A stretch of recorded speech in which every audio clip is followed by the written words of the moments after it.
Acomodando aí. Senhoras e senhores, meu nome é Mário do Vale, sou estudante de mestrado em administração na UES, sou membro do Grupo de Estudos Libertas. É uma satisfação enorme ser presidente de mesa da Semana da Liberdade, um evento com envergadura, com abrangência nacional, certamente. E para esse painel, nós iremos convidar Salim Matar, mas antes de ele vir à mesa, eu gostaria de fazer uma breve descrição sobre a sua trajetória. Ele é formado em administração pela Universidade FUMEC, é um dos fundadores da Localiza Rent a Car S.A. e foi seu CEO desde a sua fundação, de 1973 até 2013. Durante esse período, com o apoio de seus sócios e colaboradores, transformou uma pequena locadora de 6 automóveis usados em uma das maiores empresas de aluguel de carros. No comando da companhia, conduziu a Localiza ao que ela é hoje, uma empresa com 8.000 colaboradores, 124.695 carros, 564 agências distribuídas em 8 países, 78 lojas para vendas e serviços e receitas de 5 bilhões. Salim Matar foi considerado Best CEO por 2 anos consecutivos pela revista Institutional Investor e foi considerado um dos 50 CEOs de melhor desempenho na América Latina pela revista Harvard Business Review. Agora, como Executive Chairman, Salim Matar está à frente de um conselho de administração profissional e atuante. Salim Matar é também acionista relevante da Omni Helicopters International e da Potential Seguradora, dos quais é conselheiro. Entusiasta da causa liberal, desde 1986, tem apoiado ONGs, institutos, associações e grupos de indivíduos que defendam os ideais democráticos baseados no Estado Democrático de Direito, na economia de mercado, livre iniciativa, princípios de subsidiariedade e redução do tamanho do Estado. Foi fundador do Instituto Liberal de Minas Gerais, do Instituto Milênio, do Instituto de Formação de Líderes de Belo Horizonte, São Paulo e Rio de Janeiro. Militante ativo da causa liberal, Salim Matar não tem medido esforços para a disseminação das ideias que tanto defende. Senhoras e senhores, uma salva de palmas para Salim Matar.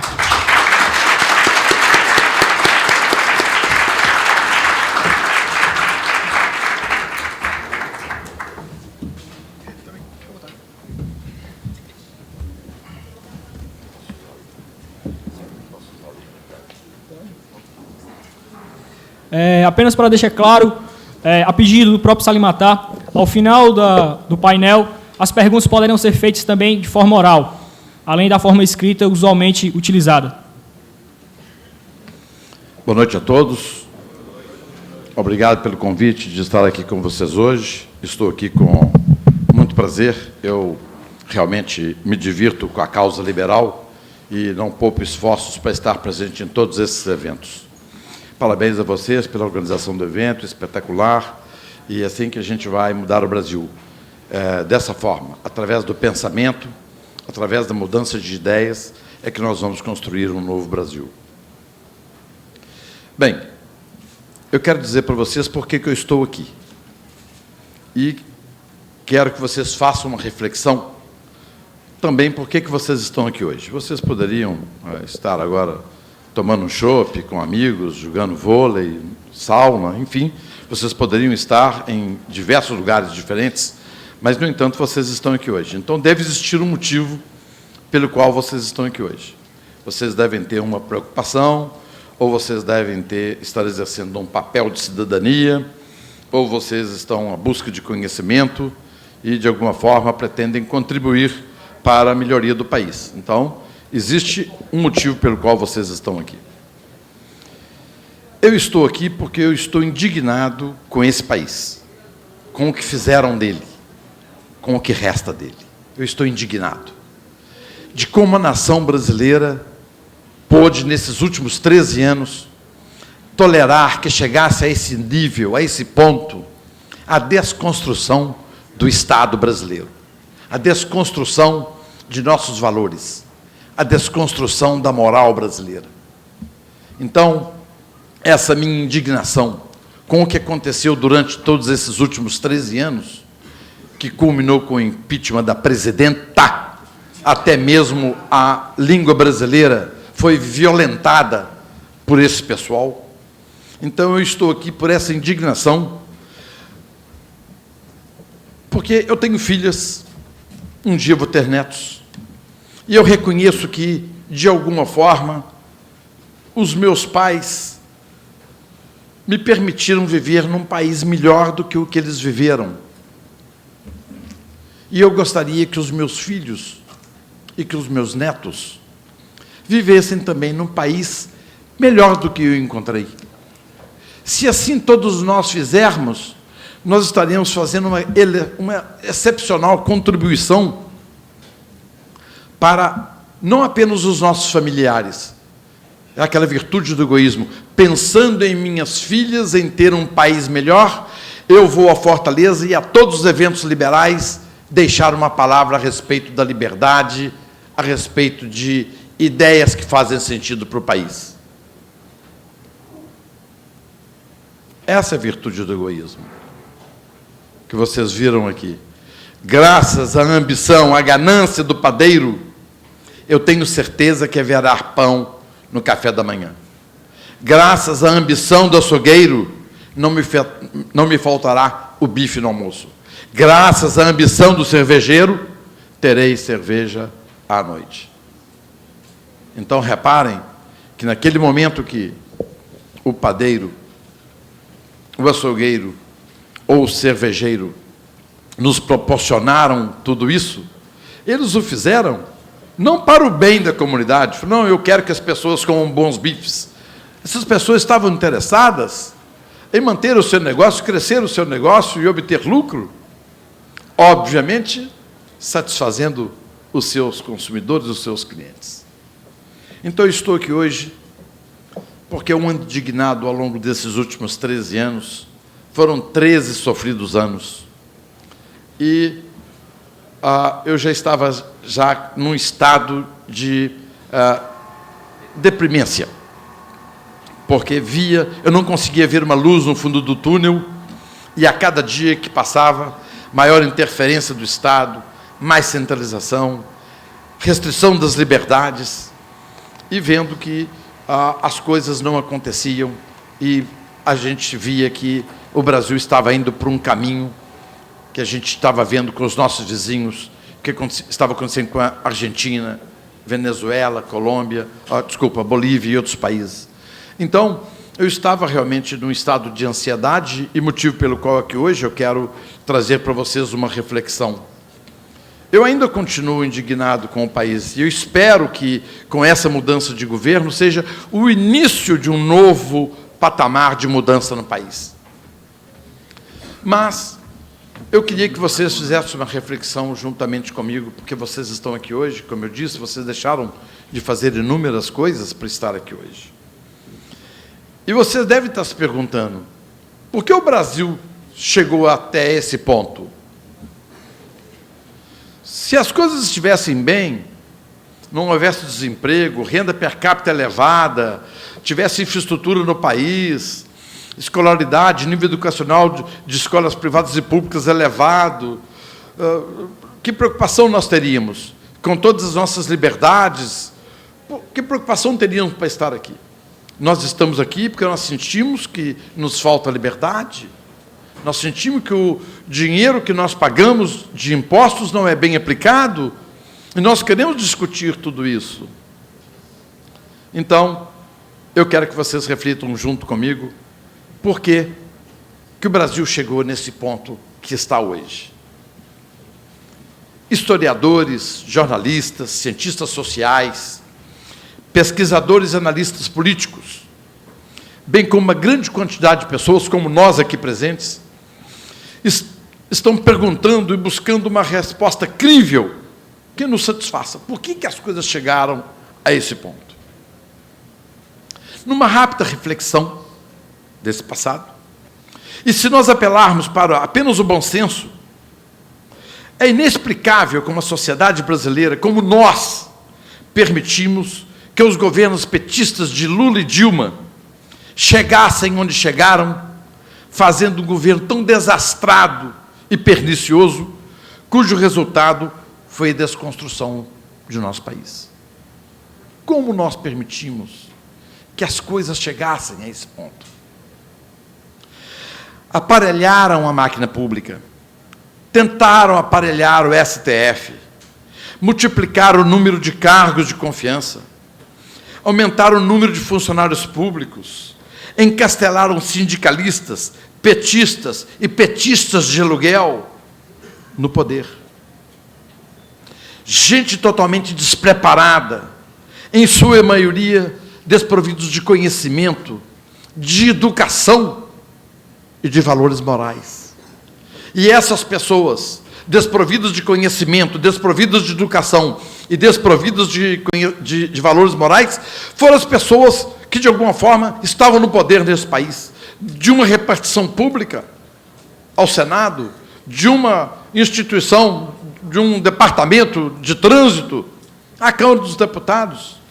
Esse tipo de pessoa é que estava, de alguma forma, governando o país e fazendo de nós, os pagadores de impostos, fazendo com que nós os servíssemos.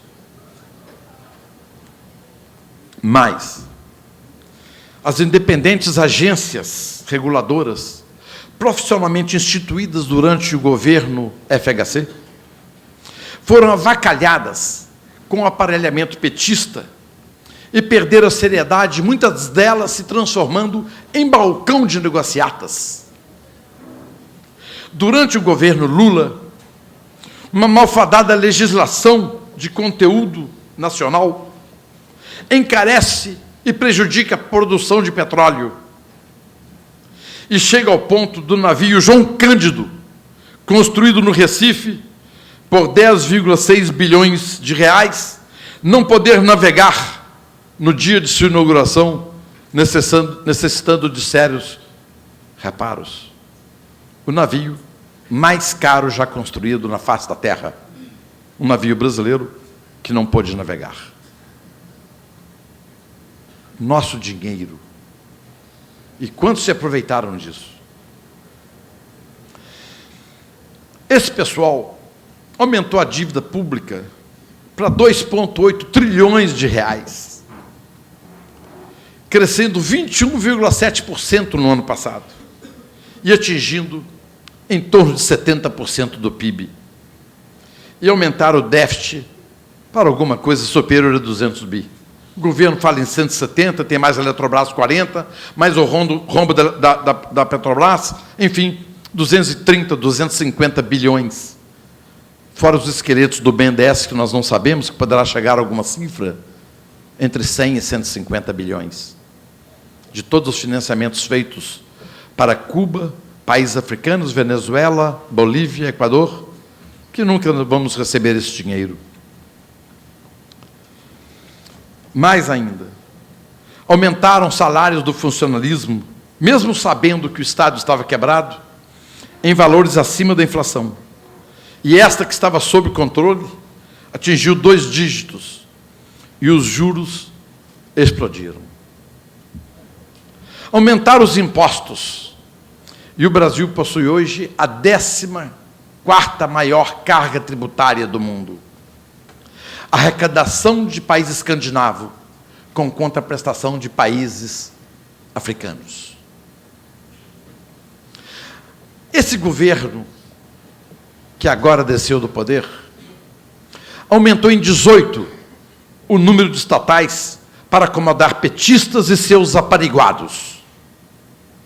Empresas sem nenhuma razão de ser, como a EPE, Empresa de Pesquisa Energética, EPL, Empresa de Planejamento e Logística, ETAV, Empresa de Transporte Ferroviário de Alta Velocidade, trem-bala que ligaria Campinas, São Paulo e Rio de Janeiro, ainda com 600 funcionários, embora não vai ter trem-bala, mas existe empresa às nossas custas. E muitas outras empresas, aumentando o tamanho e o custo do Estado, pois todas são fontes de empreguismo, corrupção e custos para o contribuinte. Essas e outras estatais foram transformadas em fontes de financiamento do partido, enriquecimento de petistas, de funcionários estatais, empresários políticos, amigos, e compra do apoio de políticas da base aliada. Além disso, ampliaram a estrutura do Estado, aumentando o número de ministérios para alojar seus asseclas e desorganizaram o funcionamento da estrutura pública. Fizeram do Itamaraty instrumento da política petista, denominada de bolivariana, decorrente do Foro de São Paulo, apoiando regimes totalitários como Cuba, Venezuela, Bolívia, Equador e ditaduras africanas. Mantinham um profundo apreço e admiração por Cristina Kirchner, que perseguia a imprensa e, claramente, gostaria de se perpetuar no poder, e se intrometeram nas democracias do Paraguai e Honduras, apoiando a esquerda destituída constitucionalmente. Como se não bastasse, às custas de corromper pessoas, trouxeram para o Brasil a Copa do Mundo, objetivando saciar a sede de empreiteiros por obras específicas, superfaturadas, construindo as mais caras arenas do mundo, num país tão necessitado de escolas e hospitais. Expuseram a imagem do país quando se tornou público a propina em troca da escolha do Brasil. Abusaram do caixa da Petrobras, definhando a empresa devido aos constantes e sucessivos saques, através de obras superfaturadas para os mesmos empreiteiros. Uma vasta gama de políticos de vários partidos à base de apoio, executivos da estatal e, principalmente para cofres do partido, seus tesoureiros reincidentes, especialistas em Caixa 2 e militantes aproveitadores como Zé Dirceu. O fracassado mensalão não foi uma experiência suficiente para o PT. E assim lançaram o Petrolão, que nada mais é do que um mensalão turbinado em gigantesca proporção. Era a forma de financiar o partido e as eleições com o objetivo de se perpetuarem no poder, instalando um poder autoritário no país. O BNDES, além de utilizado para apoio à causa bolivariana, financiando obras de infraestrutura em país de reputação democrática duvidosa, serviu também para gerar negócios no exterior, coincidentemente para as mesmas empreiteiras. Estranha a decisão dos petistas de promoverem o financiamento de obras de infraestrutura em outros países, enquanto o país carece de investimentos para a melhoria de seus portos, sua malha rodoviária, aeroportos, transporte de massa nas grandes capitais e assim por diante. Muito estranho. Pior, parece que esses financiamentos jamais serão pagos. Ninguém acredita que Cuba vai pagar o financiamento para a construção de Porto Mariel. Como o BNDES é uma caixa preta, ainda, o valor não é claramente conhecido, mas acredita que só no Porto Mariel foi gasto um financiamento de US$1 bilhão. Abusaram de nossas instituições, vendendo sentenças do CARF e negociando valores para beneficiar certos setores. O governo tomou como controlador empréstimo da Caixa Econômica Federal, sua controlada, o que é proibido por lei e configura crime. Desrespeitaram a lei do orçamento. No último dia do segundo governo do Lula, este negou a extradição do terrorista e assassino Cesare Battisti. Concedeu 800 milhões anualmente aos sindicatos, sem fiscalização do Tribunal de Contas.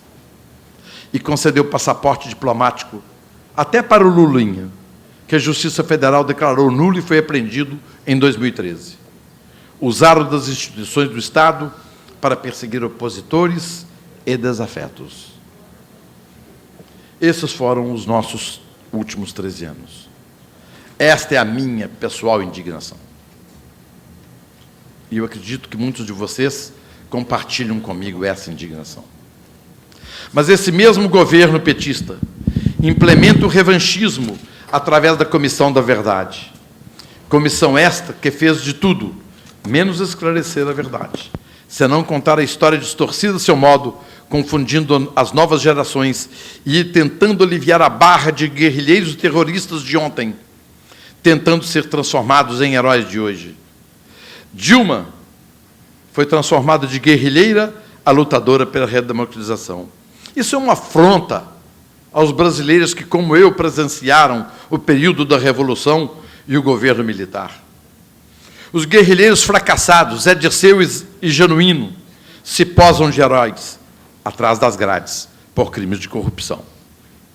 Assíduos leitores de Goebbels acreditam os petistas que podem emplacar uma mentira através da constante repetição. Os escudos do partido eram os ditos movimentos sociais, financiados pelo governo, MST, MTST e outros, livremente invadiam e destruíam propriedades públicas e privadas, sem qualquer reação da polícia ou da sociedade. Tinham o apoio do Palácio do Planalto e se sentiam acima da lei. Suas manifestações, com raríssimas exceções, eram atos de bandidismo, destruindo o laboratório de pesquisas de empresa privada, ou badernas queimando pneus em avenidas, congestionando o trânsito e infernizando a vida do cidadão de bem, que trabalha. A diferença das passeatas dos órgãos ligados ao governo petista, como MT, MTST,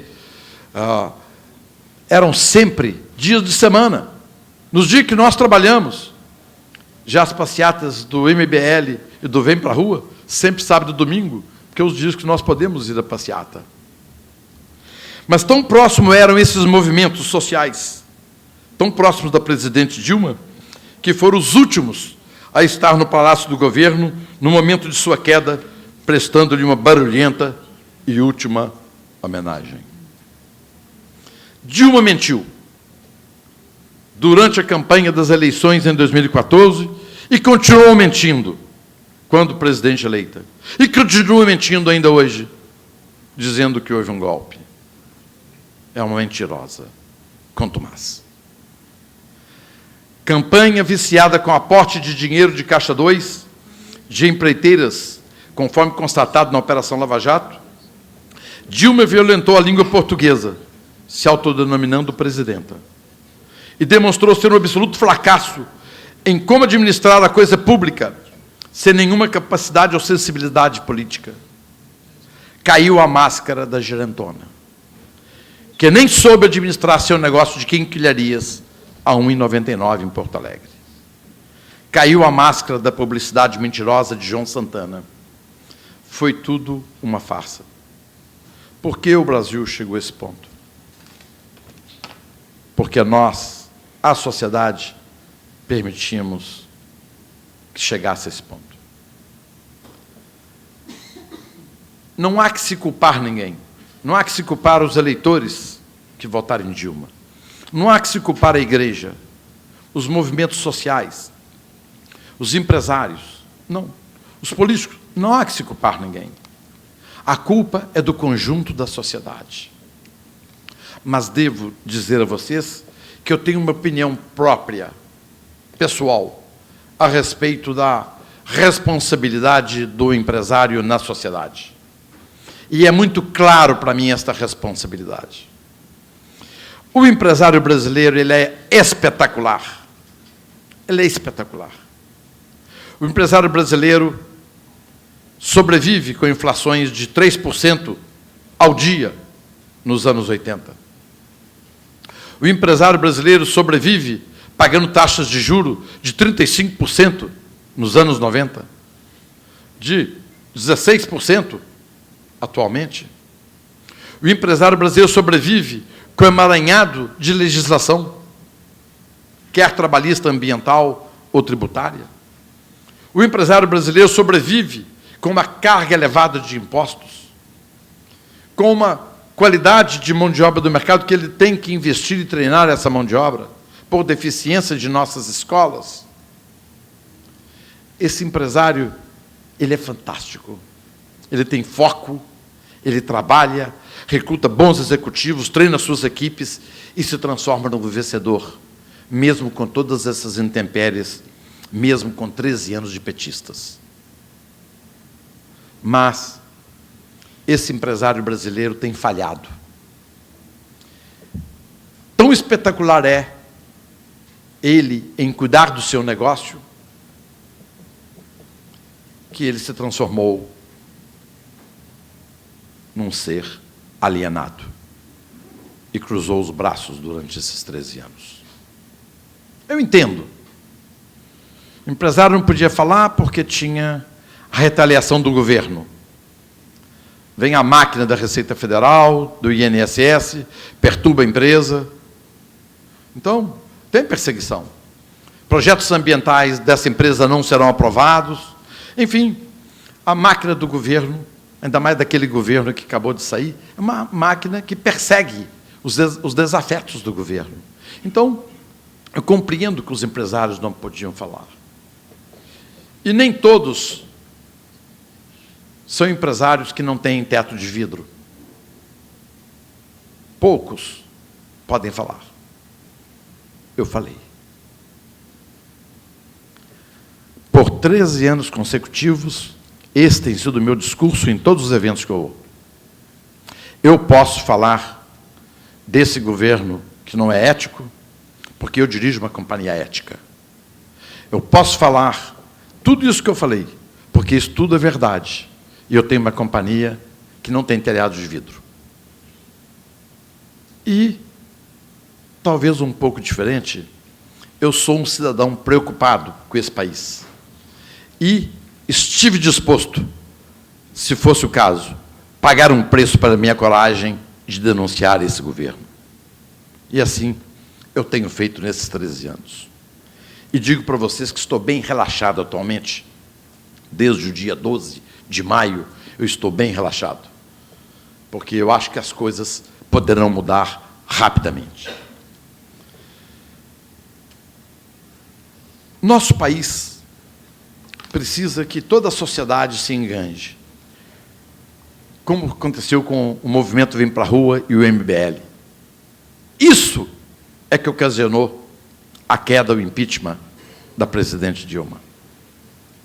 Foi quando nós decidimos ir para a rua. Eu vi na televisão aqui em Fortaleza as manifestações maravilhosas, maravilhosa manifestação de Fortaleza. Cada manifestação de Brasília, uma manifestação fantástica, ou seja, na hora que nós assumimos o papel de cidadão e dizendo, peraí, nós somos contra isso. Resultado, aconteceu. E eu acho que a nossa sociedade nunca mais será passiva. Nós aprendemos que nós podemos, que nós somos fortes quando nós nos unimos, e que nós não estamos mais dispostos a aceitar qualquer tipo de governo com interferência na nossa vida. Governos que intervêm, governos que planejam, governos que reduzem a nossa liberdade. Nós não estamos mais dispostos a aturá-los. E nós queremos que seja os novos governos daqui para frente. Governos abertos, plurais, que ampliem a liberdade. Governos que entendam que a riqueza dessa nação está, inclusive, no empreendedorismo. E tudo nesse país, tudo que esse governo faz é contra o empreendedor. Porque, de uma certa forma, claro que as pessoas não fazem um congresso, as pessoas do PT, do PCdoB e as seclas, não fazem um congresso, um seminário, dizendo, ó, nós vamos dificultar a vida de empreendedor, porque empreendedor começa pequenininho e depois ele vira um gigante de empresário e vai vir contra a gente. Tipo o Salim, começou com 6 carros usados, comprados a crédito, e hoje tem uma mega empresa, não tem telhado de vidro e está nos denunciando todos os dias. Claro que eles não se encontram em congressos para poder falar isso. É silencioso. A coisa acontece naturalmente. Esse governo não gostava de empresário, nem de empreendedor, nem de lucro, nem de capital, nem de mercado. Não gostava disso. Deu no que deu. Então, nós precisamos de um novo governo que olhe para a nação brasileira em todos os seus aspectos. Mas eu quero pegar um ponto aqui que é sobre o empreendedor. Tudo nesse país vai contra o empreendedor. A taxa de juros é elevada para o empreendedor. Capital escasso, juro elevado. O emaranhado de legislação tributária faz com que o empreendedor tenha que ter imediatamente advogados e contadores. A elevada carga tributária que sufoca o empreendedor no início do seu negócio. Legislação de aprovação no Departamento de Marcas e Patentes ou legislação ambiental que você precisa, aí você vai ter 1, 2, 3 anos de espera para poder resolver os seus problemas. O empreendedor brasileiro tem tudo contra ele, tudo. Então, nós não temos um governo que ajude, que auxilie, que facilite a vida do empreendedor. O empreendedor que inicia hoje, gente, é o grande empresário de amanhã. Vocês têm inúmeros exemplos aqui em Fortaleza, inúmeros, um dos quais falou aqui ontem, o Deusmar. Quem foi o Deusmar? Um pequeno empreendedor, uma pequena loja, uma pequena farmácia, e é uma grande companhia hoje. Assim nós temos que estimular os nossos empreendedores. O Brasil é um terreno fértil de empreendedores. O brasileiro é muito atirado, ele é muito, ele é muito atirado, ele é inteligente, ele quer construir alguma coisa, ele quer realizar. Então, é preciso propiciar um clima para o empreendedor brasileiro. Assim, criando um clima para o empreendedor brasileiro, teremos um capitalismo mais forte, teremos maior renda per capita e assim sucessivamente. Mas o governo anterior não queria criar empreendedores, porque seriam amanhã capitalistas. Não é o que eles queriam. Eles queriam apenas os capitalistas subservientes, que não são empresários. As construtoras. É um cordão umbilical dos partidos políticos. As construtoras envolvidas no Lava Jato não são empresários. Por favor, não confunda empresário com aquele tipo de esquema. Empresário é aquele que, eticamente estabelecido no mercado, concorre no mercado livre. Eticamente. Esse é o empresário. Ele pode ter uma padaria, uma banca no mercado, uma rede de drogarias, pode ter um banco, um posto de gasolina. Esse, sim, é o empresário. Mas esses que se aproveitaram faziam parte da nomenclatura. Era um cordão umbilical do partido, objetivando financiar, regar esse partido, lavar esse dinheiro para o partido, para que o partido pudesse perpetuar no poder, e eles também. Nós temos que saber distinguir empresário desse outro tipo de esquema. Uma coisa é uma coisa, outra coisa é outra coisa. O jovem brasileiro, ele tem uma perspicácia excepcional. O jovem brasileiro é ímpar. Se esse jovem, ele é uma semente fértil, se esse jovem recebe um pouco mais de conteúdo, de conhecimento, de qualificação em seus estudos, desde a infância até a universidade, esse país, a exemplo da Coreia, seria um país imbatível. Nós temos a Coreia como referência. Na Nova Zelândia, são ensinados 13 idiomas a partir de 3 anos de idade para os meninos, 13 idiomas, fora o nativo. Aos 6 anos já estão alfabetizados em 13 idiomas. Educação. Nós precisamos investir em educação. O brasileiro é fantástico, ele é inteligente, ele é habilidoso, ele sabe, ele é flexível. Se esse jovem brasileiro, se ele é regado com conhecimento à altura, vai ser espetacular para esse país. Eles vão poder construir os alicerces de uma nova nação que nós não conseguimos construir até então. Eu digo que vocês têm uma grande responsabilidade. Não que eu a esteja transferido para vocês, mas é porque eu estou confessando que a nossa geração tem falhado até então. Nós não fomos felizes. Nós falhamos com vocês. Mas queremos estimular que vocês não falhem para com a próxima geração. Que vocês possam construir o alicerce de uma nova nação, de um grande país, de maneira que os seus filhos possam estar num país onde as pessoas possam viver mais felizes e com mais liberdade. Muito obrigado.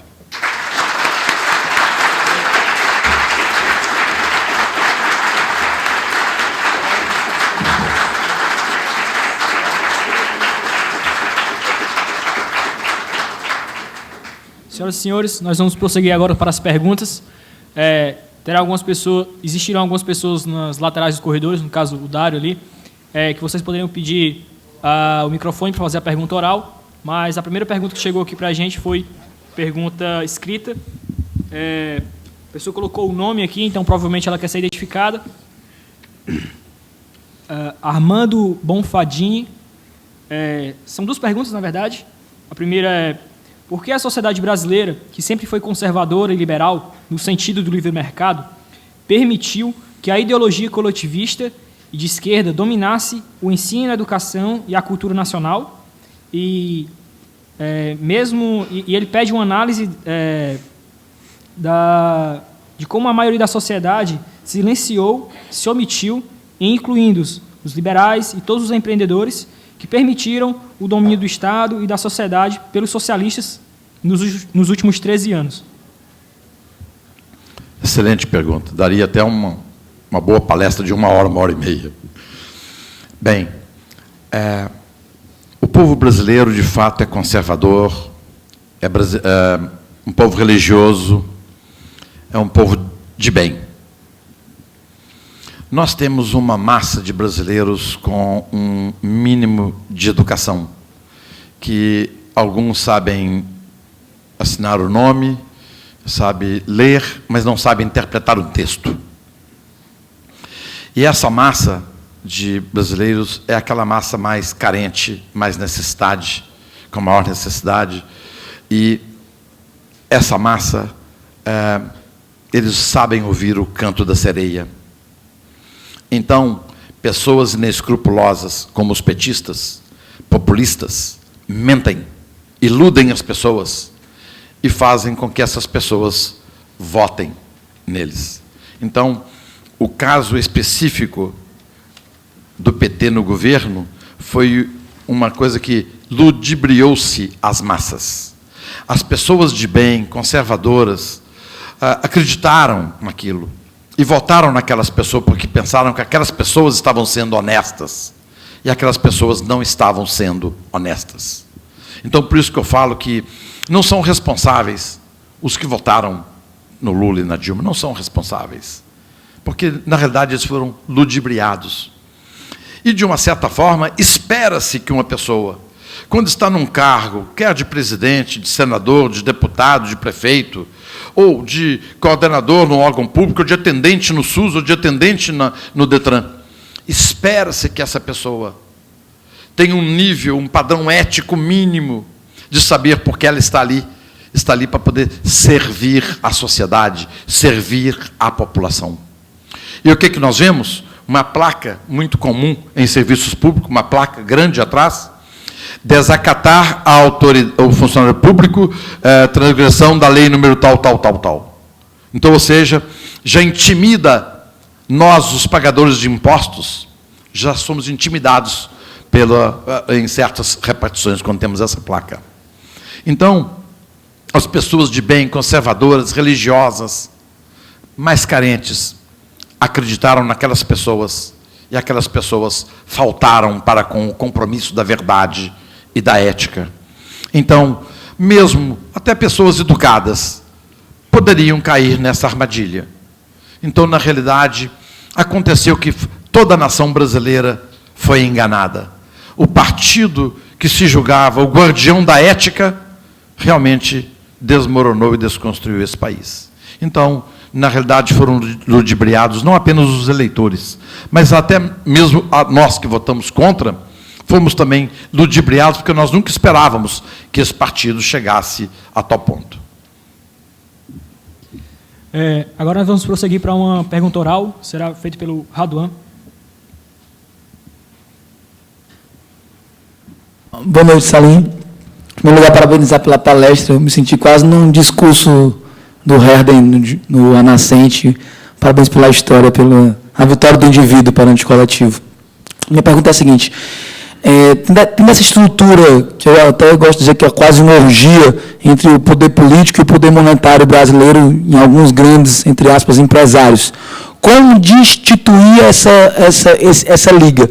Porque eu vejo que mudou o governo agora, o governo passado, antepassado, veio o passado, e a gente sabe que tem um grupo ali de financiadores de campanha, de beneficiados de subsídios, de protegidos da importação, e esse grupo, o primeiro governo republicano na Nova República e o último, eles sempre estão lá, estão perto. Então, assim, existe uma esperança no atual modelo ou realmente uma reestruturação completa do modelo é necessária para a gente ter algum futuro melhor? Obrigado. Excelente pergunta. O fato que isso está acontecendo é porque nós temos mercado de menos e governo de mais. Cerca de mais de 60% do crédito brasileiro está na mão de bancos estatais. Daí acontece que os grandes grupos, de alguma forma, se financiam através dessas instituições. Então, nós temos que reduzir o tamanho do Estado. Se privatizarmos Caixa Econômica, Banco do Brasil, e até hoje eu não entendi, eu não consegui buscar uma razão pela qual existe o BNDES, eu não consegui achar. Algum de vocês pode me passar um e-mail e depois me dizer qual a razão do BNDES, eu não consigo descobrir essa razão.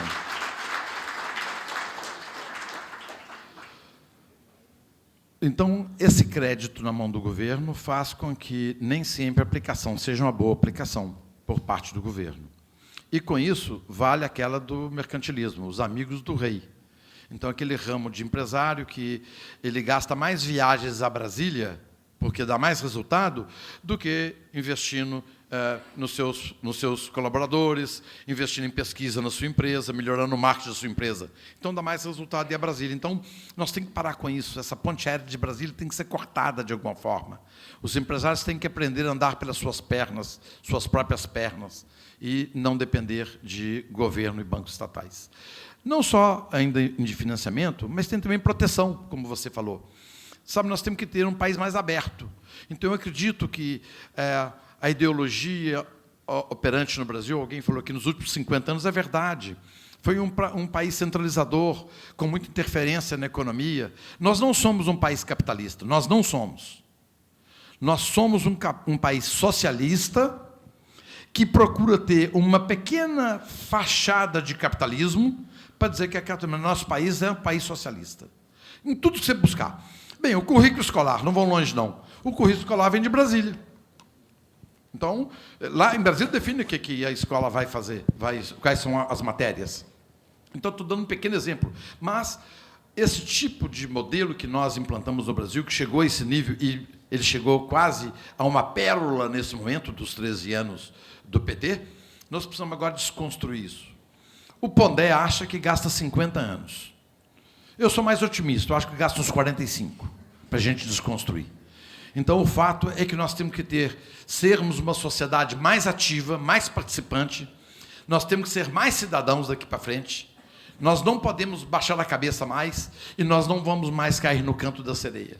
E nós vamos monitorar de perto os nossos deputados e senadores. E com o voto distrital, caso venha o voto distrital, vai ser mais fácil você monitorar o seu deputado, porque ele é da sua região, você sabe onde ele mora, e domingo ele almoça na casa da mãe dele. Então, você está lá na porta esperando ele. O voto distrital é uma grande solução para o país. O governo do PT queria a lista, né? Você vota no partido. E o partido escolhe quem serão as pessoas. Então, vocês imaginam a que ponto que seria. Ou seja, nós estaríamos dando um passo mais avançado do que estaria no padrão da União Soviética nos anos 30, 40. Que é exatamente isso aí. Não tinha eleição, mas tinha lista onde o chefe do partido escolhia quem seriam os partidos participantes da Assembleia. Bem, nós precisamos entender uma coisa, e você precisa obrigar pela pergunta. Empresário é aquele que compete livremente dentro de um padrão ético. Guardem isso. Quando tem benesse do Estado, ele não está empresariando, ele está esquematizando. Então, nós temos que saber separar empresário de empresário. Pergunta de Islânio Santiago. É certo que as nossas instituições políticas estão falidas. No entanto, o Estado é o que é por causa da estrutura legal que o sustenta, por causa das pessoas que o compõem e por causa das ideias que os seus compositores representam. Assim sendo, pergunto, você considera que o resgate das nossas instituições políticas passa necessariamente por uma reforma política? Se sim, levando em consideração que as políticas de esquerda são hegemonia e dão base para as ações do atual Estado, como garantir que as ideias liberais comporão essa reforma e quais os meios para levar o liberalismo a ser finalmente as ideias que dão base legal para o funcionamento do Estado? Excelente pergunta. Bem, vou começar de trás para frente. Eventos como esse deveriam estar acontecendo no Brasil inteiro, não só em capitais, mas também em cidades menores, aqui em Juazeiro do Norte. Exatamente, Juazeiro do Norte, devia estar acontecendo eventos como esse, não só em capitais. Nós tínhamos que esparramar esse tipo de movimento no Brasil inteiro para poder libertar uma nova consciência, porque, na realidade, todas as pessoas de bom senso, ao ouvir o que é a escola liberal, as pessoas imediatamente aderem à causa liberal. Claro que tem pessoas que têm um desvio de formação cerebral que você não consegue colocar isso na cabeça deles. Então, esses serão sempre o pessoal da esquerda, você não consegue convencê-los, não gaste saliva, largue de lado, vai trabalhar outra pessoa que você possa convencer. Então, esses movimentos têm que multiplicar. Muitas vezes, nós temos que fazer isso acontecer em muitos lugares. E nós temos que ter mais pessoas estudando as teorias liberais para que nós possamos ter amanhã, no Congresso, no Senado, no Executivo, essas pessoas com essa cabeça. O melhor exemplo que nós temos hoje é o deputado estadual von Harten, do Rio Grande do Sul. É um liberal que chegou a deputado estadual. Foi o primeiro caso que nós tivemos de chegar um cara da nossa ideologia, um cara como a gente, que pensa como a gente, é deputado. Então, chegamos lá, temos um no Brasil. Vocês imaginam que isso aí é nada.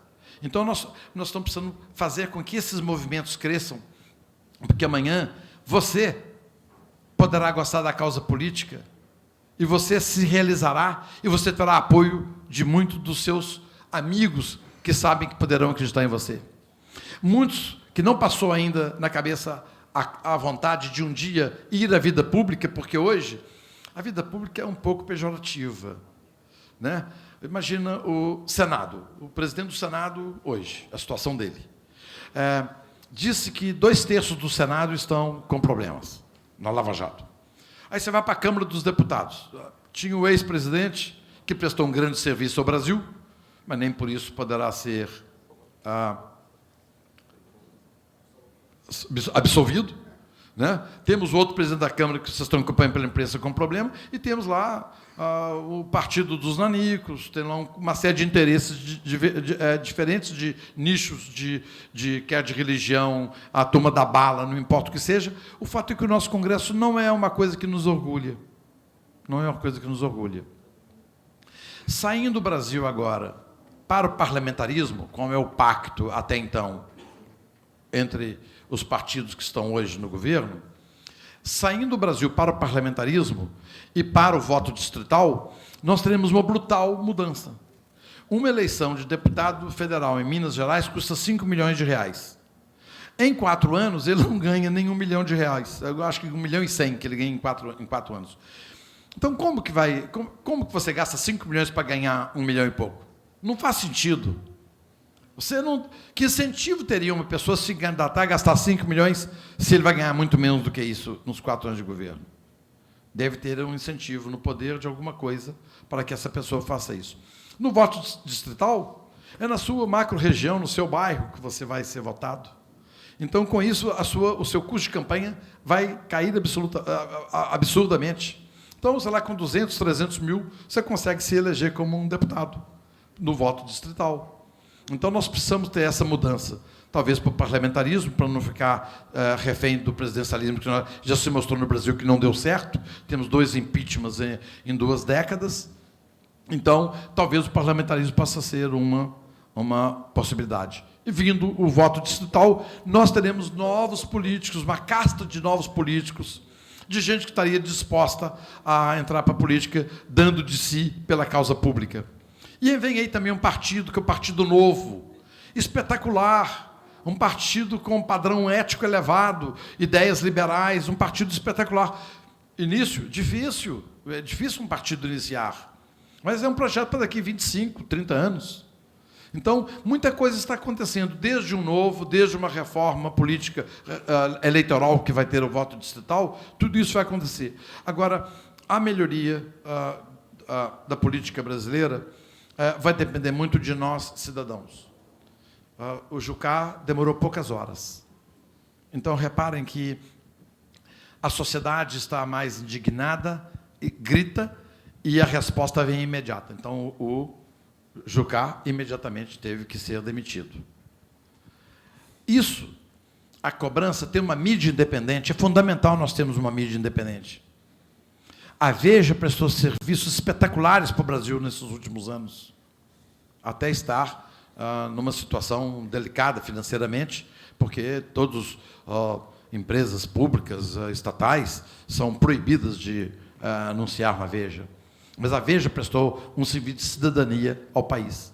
Então, nós temos que ter uma imprensa livre, nós temos que não ter verba estatal, publicitária de governo, porque a verba de governo é uma verba de comprar a cabeça, tipo Carta Capital e, por exemplo, esses blogueiros do PT.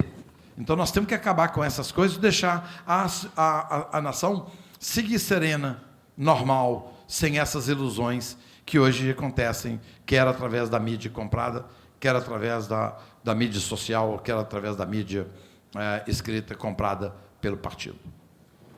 A próxima pergunta será realizada pelo Rodrigo Marinho, utilizando o microfone. Salim, prazer imenso tê-lo aqui, é uma honra, né, o Ceará, o Nordeste, o Instituto Liberal do Nordeste tê-lo aqui. A minha pergunta vai do movimento liberal. Você está nesse movimento liberal há pelo menos uns 30 anos. 30 anos. Você viu os dois momentos do movimento liberal, década de 80 até 94.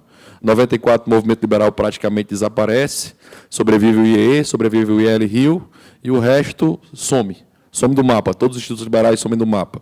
Era um movimento formado de empresários, de cima para baixo, em que você não tinha uma participação, né, como você tem hoje dessa meninada, que você vê empurrando de baixo para cima. A minha pergunta para você, com essa vivência dos dois momentos, é se existe diferença desse momento atual, principalmente pós-2008, aí com os IFLs sendo formados aí em BH, tudo que está acontecendo. Né? Há um ano a gente formou uma rede tentando organizar de forma descentralizada agendas e coisas. Você vê, como perspectiva do movimento liberal, uma diferença entre esses dois momentos? Na sua perspectiva, essa diferença pode vir a fazer a diferença? E o que é que você acha que a gente deve fazer daqui para frente? Obrigado, excelente pergunta. Na realidade, eu me sinto um pouco decepcionado comigo mesmo, porque eu estou no movimento liberal há 30 anos. E, quando eu olho para trás, qual o resultado que nós tivemos em 30 anos? 13 anos de governo petista. Esse foi o resultado. Então, de uma certa forma, eu me sinto derrotado. Eu sinto que eu não cumpri o papel que eu deveria fazer, eu e meus colegas e amigos liberais. Por uma sorte nossa, os tempos mudaram e hoje nós temos a rede social. Rapidamente, no WhatsApp, você é capaz de, com 1 hora, fazer um grande movimento numa praça aqui em Fortaleza, basta a rede começar a se acionar. Não existia isso naquela época. Eu até hoje, tentando me justificar um pouco, para mim não me penalizar, não me martirizar demais, eu falo assim, mas estava certo. Naquela época a gente traduzia livro. A gente traduziu Quem é John Galter, A Volta de Atlas, A Nascente, A Virtude do Egoísmo, A Ação Humana. Então, nós fomos traduzindo o livro, porque não tinha livro. Existia um patrulhamento ideológico.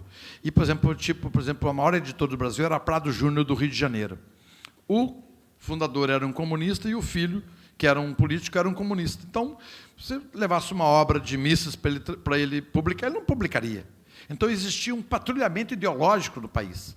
Então, nós começamos traduzindo livros, O próprio Donald Stewart traduzia livros e nós bancávamos aqueles primeiros livros e, com isso, temos aí uma boa quantidade de livros e hoje não é mais tabu.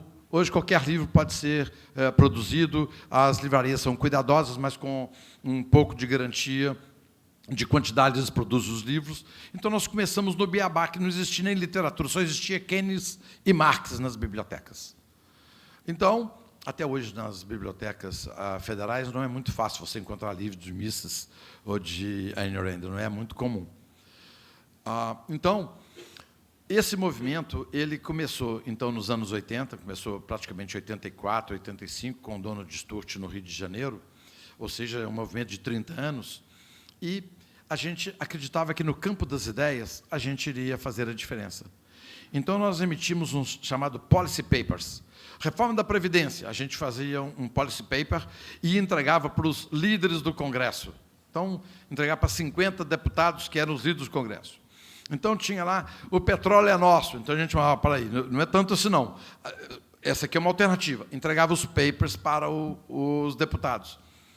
Então, nós tínhamos uma pessoa encarregada em Brasília de achar quem são as pessoas, os líderes, e entregar para ele pessoalmente.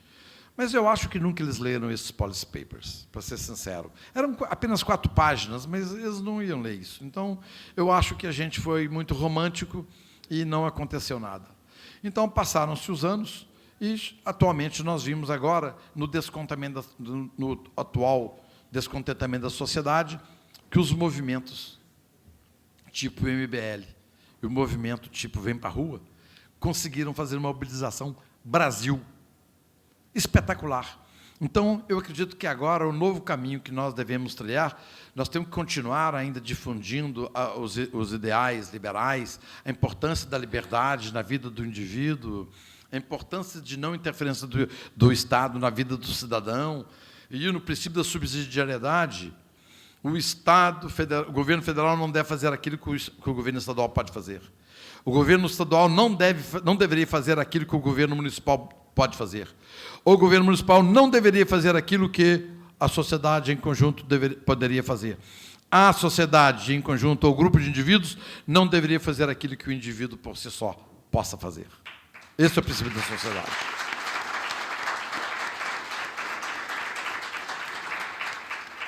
Hoje, nós temos um grande volume, um grande número de jovens na universidade. Então, nós temos uma coisa que não tínhamos no passado, grande número de cabeças de jovens, exatamente nesse momento, de entrar na sociedade, no mercado de trabalho, de participar ativamente da vida política do Brasil, e esses jovens são muito cabeça aberta. E eles, então, estão recebendo com mais facilidade todo esse conhecimento a respeito do que é o Estado democrático de direito. Eles sabem o que é um regime democrático com alternância de poder. Ele sabe o que é respeito à livre iniciativa, respeito à propriedade privada. Aliás, falou-se muito aqui hoje a respeito do papel do Estado. Lendo sobre o homem há 30 mil anos atrás, quando nós éramos ainda em tribo, quando nós descemos das árvores, amedrontados, porque nós éramos a caça, então nós descemos para as savanas amedrontados, e nos reunimos em pequenos grupos para nos defender, naquele momento em que nós nos agrupamos, iniciou-se o embrião daquilo que seria o Estado. Só que o Estado daquela época, de 30 mil anos atrás, das tribos, o Estado nasceu para dar segurança, para que o mais forte não dominasse o mais fraco. Aquele Estado nasceu para proteger a propriedade privada, para que o forte não roubasse a ferramenta choupana ou a pequena rocinha, a plantação do mais fraco, para que o mais forte não tomasse bens e haveres dos mais fracos e defendesse a propriedade dessas pessoas. Assim que nasceu o Estado. E o Estado deveria ter como função o quê? Dar segurança ao cidadão e segurança à propriedade privada. Só isso, nada mais do que isso. Tudo pode ser feito pelo mercado melhor e mais barato para a sociedade. Então, passaram-se esses 30 mil anos, nós somos a sociedade moderna, e eu me horrorizei, eu vou me alongar aqui, mas eu quero contar para vocês, porque isso é importante, isso me chocou. No mês de fevereiro, na minha casa foram, sempre nos domingos, minha casa é muito cheia, sempre eu falo que minhas filhas tragam os amigos. Então, minha casa sempre é o ponto de referência, todo mundo vai almoçar lá domingo. Então, estávamos almoçando num domingo, e a minha filha caçula tem 23 anos de idade, e tem duas colegas recém-formadas, uma formando este ano, e a outra recém-formada em Direito, ambas na PUC de Belo Horizonte, que é uma escola considerada de referência. Então, veio à mesa um assunto qualquer, sobre uma pessoa que morasse na periferia e cometesse delitos ou crimes. Por exemplo, um jovem que vive na favela, e esse jovem vem à cidade e atira e mata uma pessoa. Então, eu não sei por que surgiu aquele assunto, eu nem estava preocupado com esse assunto, eu estava preocupado com a minha salada, mas, de repente, alguém falou: a culpa é do Estado. Eu, imediatamente, quase que voltei tudo para o prato, e eu falei: como mesmo? Sim, se um jovem favelado mata uma pessoa, a culpa é do Estado. E eu pensei: por que a culpa é do Estado? Não, porque o Estado não lhe deu condições, não lhe deu educação, a vizinhança dele era ruim, de bandidos, então o Estado não lhe proveu tudo o que ele precisava, então a culpa é do Estado. Eu falei: mas o Estado quer dizer que o Estado é responsável pelo cidadão. E o cidadão é responsável por quê? Se o Estado é responsável por ele, de que o indivíduo é responsável? Se o Estado é responsável por aquele indivíduo da favela, ele é responsável por quê? O que ele é responsável? E foi uma discussão de 2 horas, e alongou-se a discussão, e eu verifiquei que 2 pessoas tinham o mesmo pensamento, e amavam esse professor, esse era o melhor professor, e que dizia que a culpa é do Estado. Reparem que, olha como a semente é colocada, estou falando de pessoas de nível social bom, formada na PUC, e defendendo isso. Eu quero mostrar para vocês como que a ideologia está infiltrada na escola. E isso vai ser difícil de tirar. Eu fiquei tão indignado com isso, que eu formei imediatamente um grupo chamado Grupo Liberal, com aquelas jovens que estavam ali, umas 22 pessoas, e mando uma vez por semana o discurso de Margaret Thatcher no parlamento, o discurso do Ronald Reagan, frases tipo aquela: o socialismo dura até acabar o dinheiro do Estado. Então, fico mandando uma vez por semana, e falo assim: é proibido fazer comentários aqui, porque vai virar um inferno. Não posso fazer comentário. Quando uma fez comentário, eu liguei para minha filha: fulano de tal fez um comentário, liga para ela falar que não pode. Não pode. Só pode ler o que eu estou mandando, porque assim incute, perfeito? É mais fácil de você colocar ideologia na cabeça dessas pessoas. Mas olha que nós estamos no ano de 2016, pessoas em Belo Horizonte, formadas na PUC, moram nos melhores bairros de Belo Horizonte e acham que o Estado é responsável por isso. Então, gente, olha o trabalho que nós temos pela frente, o grande desafio que nós temos pela frente. E quando eles falam Estado, estão falando que nós somos responsáveis. Nós vamos cotizar, tirar dinheiro do bolso para poder fazer essa coisa acontecer. Então,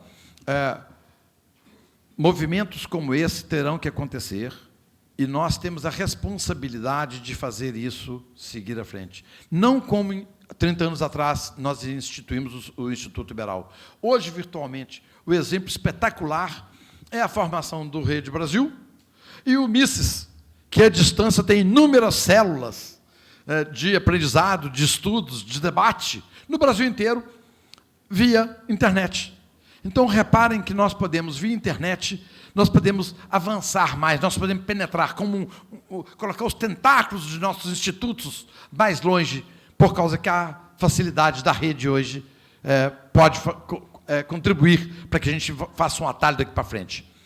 Eu acredito que os 30 anos que nós fizemos até agora não foram em vão, mas acredito que nós não vamos gastar 30 anos para poder chegar onde nós queremos. Graças a cabeças como vocês, mais jovens, graças à rede, nós poderemos encurtar isso num período menor de tempo.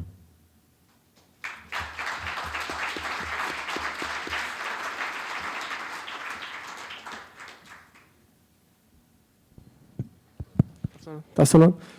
Meu nome é Arthur Ribeiro, eu vim de Natal. A minha pergunta é o seguinte: eu percebo pouca compreensão entre os empresários, entre os comerciantes, da importância de se defender esses valores liberais, né, entre as pessoas que eu conheço, tal, defender ativamente. O que é que falta, por exemplo, para as câmaras de diretores lojistas e outras entidades, né, que reúnem os empresários que são, eu não digo que são os maiores beneficiários com o movimento liberal, porque o ideal liberal é o ideal de benefício do indivíduo, não é do empresário. O empresário também se beneficia, assim eu vejo. Mas o que é que falta para a CDLs e outras entidades encamparem mesmo essa ideologia, né, da liberdade em prol do próprio crescimento dos negócios deles, né? Excelente observação, excelente. Nós temos instituições maravilhosas no Brasil, como o CDL, no Brasil inteiro. Tem uma rede espetacular no Brasil inteiro. A Federação das Indústrias, de todos os estados. Enfim, nós temos essas associações de classe fantásticas. Mas o empresário brasileiro alienou-se com o passar dos anos. Ficou alienado. Nos últimos 13 anos, morrendo de medo. Morrendo de medo de uma retaliação desse governo. Eu acredito que agora, depois desse susto, eu acho que as pessoas vão acordar. Eu acho que o empresário tenderá, daqui para frente, ele vai colocar a cabeça para fora, ele vai se expor um pouco mais, ele vai defender suas ideias. E, quando eu falo em entidade de classe, um dia eu coloquei um presidente de uma confederação nacional na parede. Eu falei, afinal de contas, você é a favor, sua instituição é a favor ou contra o impeachment da presidente Dilma? Ele falou, minha entidade é a política. Eu estou aqui para poder buscar as soluções para o meu setor. Mas, peraí, se tiver o impeachment, esse Brasil volta a crescer, PIB crescendo, você está cuidando de tudo para os seus associados. Não, mas isso é política, eu não me envolvo. Esse não me envolvo é uma forma de acovardar-se diante de um fato. A coisa que mais essas instituições podem fazer é se politizarem. Gente, nós precisamos, essas associações têm que se manifestar, ir lá no governo e falar que nós vamos fazer um dia de greve, nós vamos fechar o comércio inteirinho se você não fizer essa coisa aqui. Então, nós temos uma força descomunal, o empresariado brasileiro. Ele não utiliza essa força. Primeiro, que ele se julga do bem, jamais ele pressionar o governo. Mas tem que pressionar. O governo é um instituto que ele age de acordo com pressão. Então, ele só vai agir com pressão. Um dia eu fui falar com um deputado preocupado com a volta do CPMF, ele falou, Salim, deixa eu te contar o seguinte, traz 300, 400 pessoas, enche a galeria aqui, que a CPMF não vai passar. Eu já conversei com alguns empresários, nós vamos pegar ônibus, levar gente, e vamos colocar 500 pessoas lá no dia da votação da CPMF. Ele falou, assim que nós funcionamos. É assim que nós funcionamos. Então, é o seguinte, como o exercício da política é através de modelos de pressão, os CDLs, as associações comerciais, federações deveriam ser mais políticos e pressionar mais. Falta um pouco de coragem, falta culhão nessas instituições, nesses indivíduos, para que realmente eles se postem como cidadãos. Eu sou cidadão, eu sou o presidente do CDL. Seu governo está fazendo um péssimo mal para a sociedade. Queremos que você reveja isso. Então, é preciso que nós façamos isso. E nós temos força. Você vai ver que, quando essas instituições se pronunciarem, imagina, pede uma audiência ao governador ou ao prefeito. O presidente do CDL, da Associação Comercial, da Federação das Indústrias, dos exportadores do Ceará, não sei se existe isso. Pega aí uma dúzia de instituições, da OAB vai junto. Vai lá dentro. Olha, está aqui, nós queremos fazer isso aqui. Queremos o seu compromisso aqui hoje. Ok, então vamos fazer um pronunciamento para a imprensa está aqui fora aguardando que você vai fazer isso aqui. Ok, eu vou construir uma rodovia daqui para Juazeiro do Norte. Ok. Então, nós precisamos pressionar os governos. Nós temos um poder de pressão fantástico e nós não usamos. Eu acho que o empresário brasileiro agora passa um susto, porque os negócios deles poderiam se argentinizar, venezuelar. Então, há uma queda de valor de mercado. A Bolsa Brasileira perdeu, do dia que a presidenta Dilma tomou posse até antes do impeachment dela, um mês antes, tinha perdido $1 trilhão. $1 trilhão. A ponto do valor da Vale do Rio Doce, da Petrobras, a minha própria empresa chegou à metade do valor dela, o valor de mercado. Então, todos nós ficamos mais pobres. Nós, brasileiros, todos ficamos mais pobres. Eu não, todos nós ficamos mais pobres. Com o PIB negativo, tem menos per capita, mais pobre toda a nação. Então, eu acho que agora o empresário brasileiro passou um susto. Ele viu, puxa vida, chegou lá. Daqui para frente eu vou tomar um pouco mais de juízo e eu vou me pronunciar mais. Então, eu acredito, eu tenho fé que o empresário brasileiro pode se pronunciar. Gente, a igreja faz um papel tão bom de exposição, se pronuncia na sociedade. Ok, até que o lado é mais para a esquerda, mas tudo bem, eu quero dar o exemplo de instituição que se posiciona. O empresariado brasileiro não se posiciona.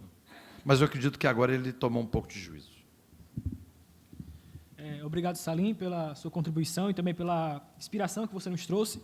E declaro encerrado mais esse dia de Semana da Liberdade e até amanhã. Obrigado, boa noite.